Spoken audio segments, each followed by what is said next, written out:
ज्ञान वो इन्वेस्टमेंट है जिसका डिविडेंड यानी मुनाफा जीवन के अंत तक मिलता रहता है। मैं ऐसा मानता हूं कि एक सामान्य जिंदगी जीने के लिए इंसान को रोटी कपड़ा और मकान के अलावा अगर किसी चीज की सबसे ज्यादा जरूरत होती है तो वो है शिक्षा, एजुकेशन।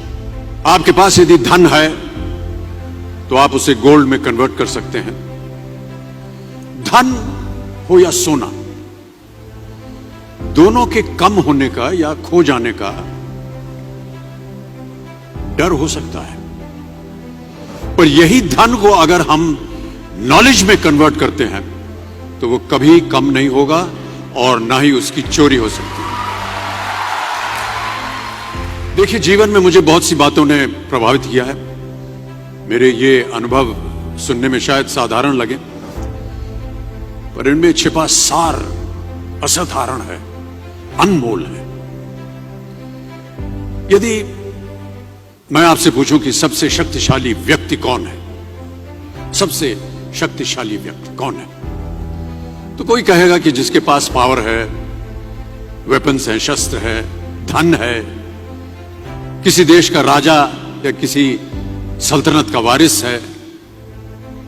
मेरा ऐसा मानना है कि वेपन्स, मनी किसी को पावरफुल नहीं बनाते, या अगर बनाते भी हैं तो कुछ समय के लिए ही बना पाते। दौलत आज होगी, कल नहीं। शस्त्र का ज्ञान तभी तक काम आएगा जब तक वो शस्त्र चल सकता है। Once it is used it becomes absolute. पर शास्त्र का ज्ञान कभी नहीं रुकता। Knowledge can never be obsolete. शास्त्र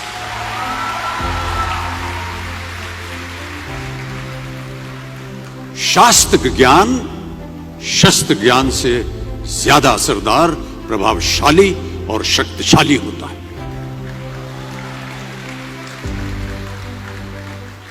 अब देखिए, एक राजा ने कितने राज्यों पर विजय प्राप्त की, कौन कौन से शस्त्रों का इस्तेमाल किया, कितने सैनिक थे, यह शायद आपको याद न हो, पर जीरो की खोज किसने की, बल्ब का आविष्कार किसने किया, राष्ट्रगान किसने लिखा, ओथेलो मैकबेथ की रचना किसने की, ये आपको जरूर याद रहेगा।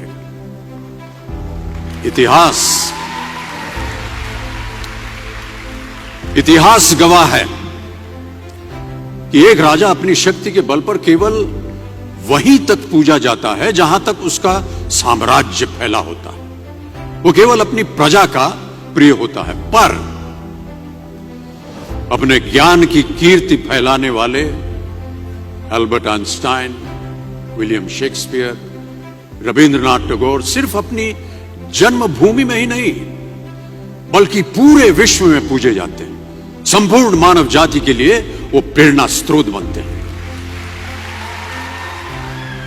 ज्ञान का धनी व्यक्ति हमेशा ही सम्मान और आदर योग्य होता है, क्योंकि ज्ञान वो कवच है, वो शील्ड है जो आपके जीवन में आने वाली कठिनाइयों से आपकी रक्षा करेगा।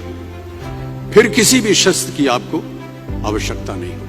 दो चीजें इंसान यदि अपने जीवन में एक बार सीख लेता है तो वो उसे कभी भूलता नहीं। एक है तैरना, स्विमिंग, दूसरा है साइकिल चलाना।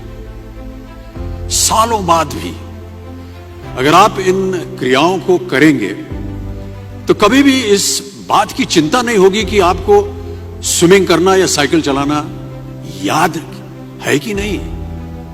You will confidently do it. काश कि हम पढ़ाई भी इसी नजरिए के साथ करें, that when you will chase knowledge, numbers will always follow.